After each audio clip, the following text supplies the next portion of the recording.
We are back on Inside Politics. Our guest today is Nashville Congressman Jim Cooper.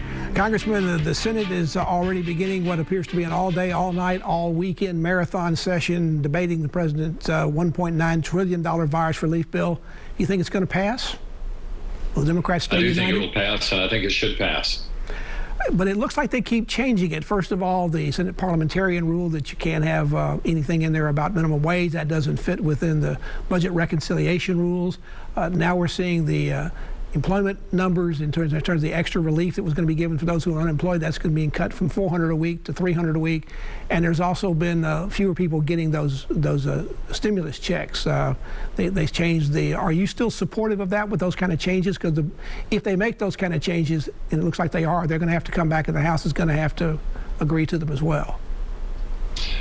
Yes, I am supportive. We need a big stimulus like this. And it's not just Democrats saying this. Trump's own Federal Reserve Chairman, Jerome Powell, has been calling for us to go big. This is a big bill. We need this relief because so many people are still hurting in our economy, and this will help everybody. There appears to be no Republican support for this at all in either house. So they say it's just too costly. You used to be considered a budget hawk. Don't you think it's too expensive too? We've got to face the fact that it's in a national emergency, and during an emergency, you've got to stimulate the economy. When times get better, then we can focus on paying down the debt. But COVID, nobody expected. That's a once in 100-year disaster.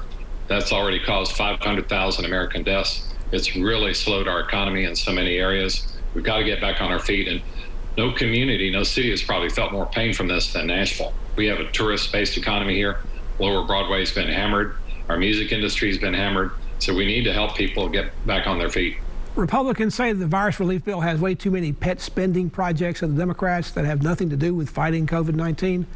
It does appear that there are two transportation projects that were being backed by the House Speaker and by the Senate majority that apparently have been axed in this Senate bill. So there is some truth perhaps to some of the GOP charges. There is some pork projects in here. You know, Pat, I think every dog has some fleas. You try to clean them up. I wish my colleagues wouldn't do this, but there's still fleas there. We need to reduce them to an absolute minimum and do good for the average American citizen. That's who our audience should be. It appears the Republican strategy right now is to delay consideration and final approval of this bill as long as possible. That includes having the entire bill, which is 628 pages long, read out loud on the Senate floor, which will take hours. How is that going to help the GOP cause? Well, they finally completed the reading of the bill, but that was nothing less than a stupid delaying tactic. You know, it's a shame that people stoop to that level of partisanship. We need to help people. This is good medicine for the American economy. It's good for the average American. And if the shoe were on the other foot, the Republicans would be the ones most strongly for it. So we need to practice the golden rule some, treat others as you would like to be treated. We'll all have a stronger country as a result. The first job reports under the Biden administration came out of 379,000 new jobs. That's quite a bit more than the last month that President Trump was in office, which was just 49,000 new jobs.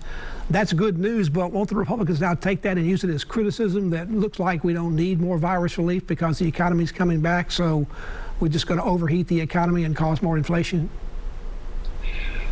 Well, you know, we need to be just calm about this. I'm thankful that vaccines are rolling out so people have a chance to get healthier if they're just smart enough to take the vaccine. I'm thankful for that jobs report. We need more people working. Too many people have been thrown out of work, especially in the tourism business and the music industry.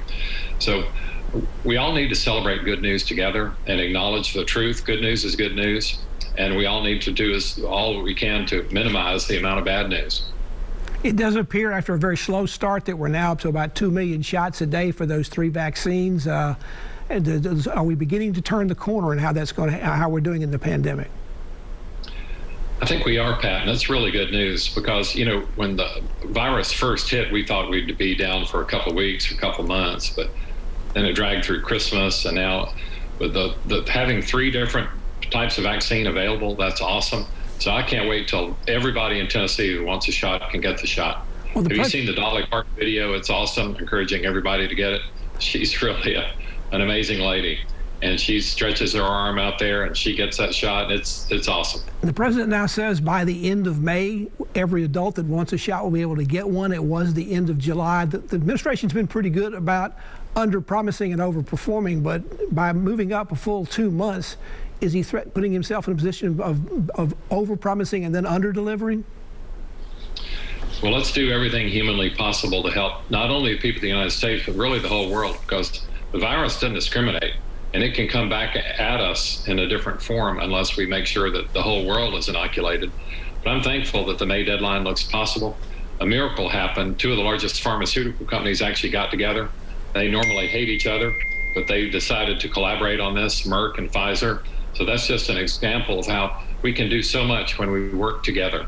Speaking of working together, the House has passed a number of major policy bills on LGBT rights, on voting rights, on campaign finance, police reform, and several others in recent days. A lot of these were passed in the last term of Congress when the Democrats controlled the House, but they were immediately dead in the Senate because Mitch McConnell, the majority leader, would not schedule them. Now the problem is you don't have enough votes in the Senate to pass policy bills because those take 60 votes for consideration. Is it time to think about changing, you don't have a vote on this, but changing the filibuster in the Senate, ending the filibuster? Well, right now, Pat, as you know, there's no filibuster rule for budget reconciliation and for certain judgeships, but virtually everything else requires 60 votes or a supermajority. I think in general that has served well in American history, and I'm glad that the House is re-upping a lot of this legislation that the Senate should have paid attention to before. I think if the Senate does have hearings and senators discover all the kinfolks and relatives they have who might need some help from legislation like this, they'll be a lot more amenable. It's a lot easier to hate something if you don't know much about it. And so many of our Senate friends, they didn't have hearings, they don't know much about it. So I think once they learn about it, they'll be a lot more positive about the legislation they're about to get. Nashville Congressman Jim Cooper is our guest on Inside Politics. Our conversation continues after this break.